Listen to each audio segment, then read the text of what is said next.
The sound of the slap echoed off the polished marble floors of the ballroom, sharp as a gunshot.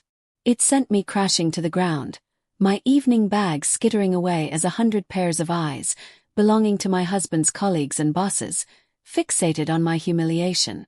Blood bloomed on my lip. I looked up at Mark, my husband of 5 years. His expensive suit perfectly tailored, the light catching the gold of his watch as he flexed the hand that had just struck me. His mistress, in a shimmering red dress, stood behind him, her lips curled into a satisfied smirk. He leaned down, his voice a low hiss. "See? I told you she was useless." Lying on the cold floor, he thought he had broken me. He had no idea he had just unleashed a woman he had never truly met. For 5 years I had been the perfect partner to Mark, the rising star in the finance world. I managed our home, our social calendar, and scaled back my own graphic design career to support his ambitions. I thought we were a team, but he saw me as his assistant. The signs were always there. The way he dismissed my work as little art projects, or the condescending pat on the head when I tried to discuss something serious. That night at the company gala, meant to celebrate his massive promotion, a promotion I'd helped secure. He paraded me briefly before abandoning me at the bar. Then I saw her, the woman in red, hanging on his arm, sharing an intimacy that stole the air from my lungs. I approached them not to make a scene, but to confirm if the life I had poured myself into was a lie. Before I could speak, Mark's face twisted from shock to irritation, then to cruelty. "What do you want?" he snapped. His mistress looked at me like I was dirt beneath her heels. Then came the slap, sending me to the floor in a shocked silence. His words, "I told you she was useless," cut deeper than the blow. The room's stairs pinned me down, but something inside me shifted. The weak, accommodating woman he had created began to fade. Lying on that cold floor, the humiliation burned away years of denial. I saw Mark for who he was, a cruel, insecure man who thrived on tearing others down. That night I didn't cry. I packed a single bag and left our home forever. Beneath the pain, a cold, hard resolve took root. He thought I was useless.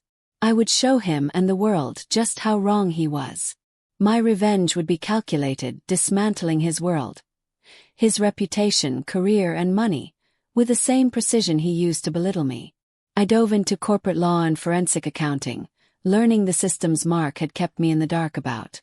I poured my energy back into my graphic design career, my ambition now razor-sharp. My reputation grew, and I landed major clients, including Mark's competitors. Through a freelance project, I connected with an IT technician Mark had wrongfully fired.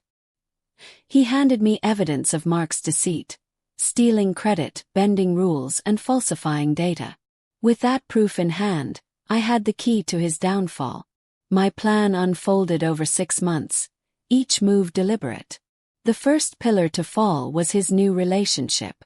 I sent his mistress an anonymous package with proof of Mark's other affairs and his mockery of her. A woman drawn to power wouldn't tolerate being a fool.